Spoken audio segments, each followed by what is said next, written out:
अस्सलाम वालेकुम and welcome to Global info.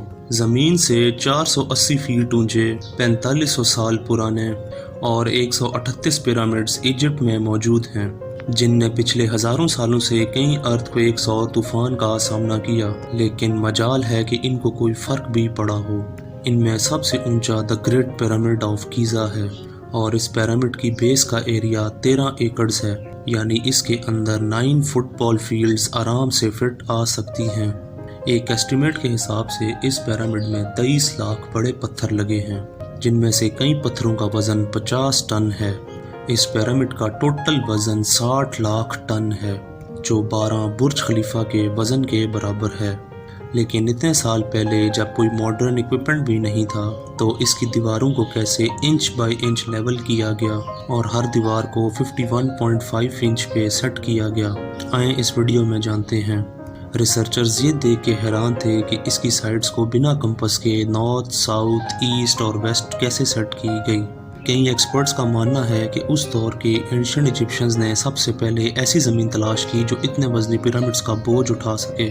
उसके बाद पोलर स्टार्स, यानी वो स्टार्स जिनकी मदद से अर्थ के पोल्स का पता चलता है, उनकी मदद से पिरामिड की हर साइड को बगैर कंपास के मार्क किया गया होगा, और वो भी 0 एरर्स के साथ। अब अगला चैलेंज था ज़मीन को लेवल करने का। अगर वो ज़मीन लेवल ना करते तो इतने बड़े पिरामिड्स हज़ारों साल से यहाँ कभी खड़े ना रह सकते। अब उस दौर में इंजीनियर्स के पास ना ही तो लेज़र लेवल था और ना ही बबल लेवल। एक्सपर्ट्स का मानना है कि एक साइड पे पानी डाल के दूसरी साइड से पानी के लेवल को मैच किया गया होगा, और इसके लिए छेनी और हथौड़े का यूज़ किया गया होगा। कई एंशिएंट इजिप्शियंस का इस टूल का भी इस्तेमाल किया होगा। अगर पत्थर ज़मीन के साथ टच हो गया और रस्सी इसके बीच में आई, तो इसका मतलब है कि ज़मीन का लेवल बिल्कुल परफेक्ट है। अब बारी थी पत्थरों को काटने की, लेकिन उस टाइम ना तो उनके पास ग्राइंडर था और ना ही जैक हैमर, लेकिन फिर भी उन्होंने 50 टन वज़नी पत्थर काटे भी और उनको शेप भी दी। जी हाँ, यही वो टूल है जिसकी मदद से ये सारा काम होता था। ये छेनी कॉपर और आर्सेनिक से तैयार की गई थी। पत्थरों की कटाई गीज़ा से 250 किलोमीटर दूर दौरा में की जा रही थी। अब हर 50 टन वज़नी पत्थर को गीज़ा ट्रांसपोर्ट करना था, और उस दौर में ट्रक्स भी मौजूद नहीं थे, तो ये काम कश्ती की मदद से किया गया। जी हाँ, बड़ी बड़ी कश्तियों में पत्थर लाद के उनको गीज़ा ट्रांसपोर्ट किया गया, और इतने बड़े पत्थरों की लोडिंग और अनलोडिंग के लिए एक टाइम 500 मजदूरों का इस्तेमाल किया गया। अब एक्सपर्ट्स ये जानना चाहते थे कि लाइमस्टोन कट भी गए, ट्रांसपोर्ट भी हो गए, इनको इतने ऊंचा कैसे ले जाया जाए। तो इनको वर्कर्स स्पाइरल ट्रैक्स या ज़िगज़ैग ट्रैक से ऊपर ले गए होंगे।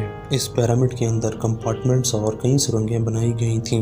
अब एक्सपर्ट्स ने ये जाना कि जो पत्थर अंदर यूज़ हुआ वो बाहर के पत्थरों की बनिस्बत लाइमस्टोन नहीं, ग्रेनाइट है।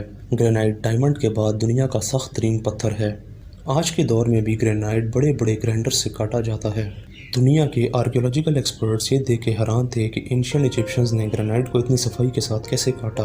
एक्सपर्ट्स ने माना कि ग्रेनाइट को काटने के लिए इजिप्शियंस दोनों साइडों पे आरे के ऊपर वजन डाल के एक टाइम में 2 बंदे उसको आगे पीछे खींचते थे। पिरामिड ऑफ गीज़ा में एक्सपर्ट्स को यहाँ ग्रेनाइट से बना 4500 साल पुराना एक ऐसा ताबूत मिला जो अंदर से खाली था। हैरानी की बात यह थी कि अंदर आने के लिए सिर्फ ये रास्ता था, तो इस ग्रेनाइट के पत्थर को अंदर कैसे लाया गया। तो ये पता लगा कि पहले इस ग्रेनाइट के पत्थर को बनाया गया और फिर इसके ऊपर पिरामिड को बनाया गया। अब सवाल ये था कि पिरामिड्स को किन लोगों ने बनाया। एक्सपर्ट्स का दावा है कि ये काम गुलामों से करवाया जाता था। जब वहाँ से मिलने वाली मजदूरों की हड्डियों का मुआयना किया तो पता लगा कि हड्डियों पर जोड़ लगे हैं और सर पे फ्रैक्चर भी हुआ है। फिर इनके स्केलेटन्स को दोबारा रिकंस्ट्रक्ट किया गया और देखा गया कि वो दिखते नहीं कैसे थे। ये बात पता चली कि वो कम से कम स्लेव्स तो नहीं थे।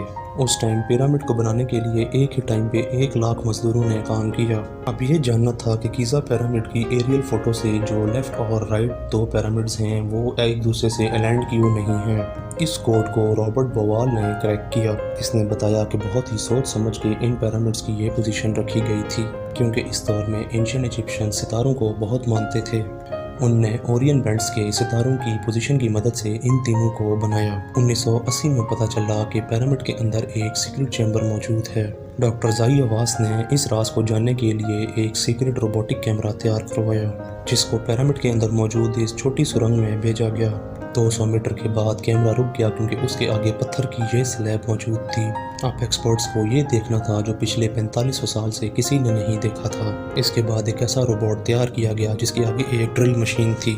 جب اس کو اندر بھیجا گیا تو اس نے سوراخ کیا جہاں سے کیمرہ اندر جا سکتا ہے، تو زمین پہ ایکسپرٹس نے دیکھا کہ لال رنگ سے کوئی الفابیٹس لکھے ہوئے تھے، اور یہ الفابیٹس اس کو سیل کرنے سے پہلے لکھے گئے تھے۔ ایکسپرٹس کو یہ رائٹنگ تو سمجھ نہیں آئی اور نہ ہی اس کو لکھنے کا مقصد۔ مزید معلوماتی ویڈیوز دیکھنے کے لیے ویڈیو کو لائک اور چینل کو سبسکرائب کرنا نہ بھولیں۔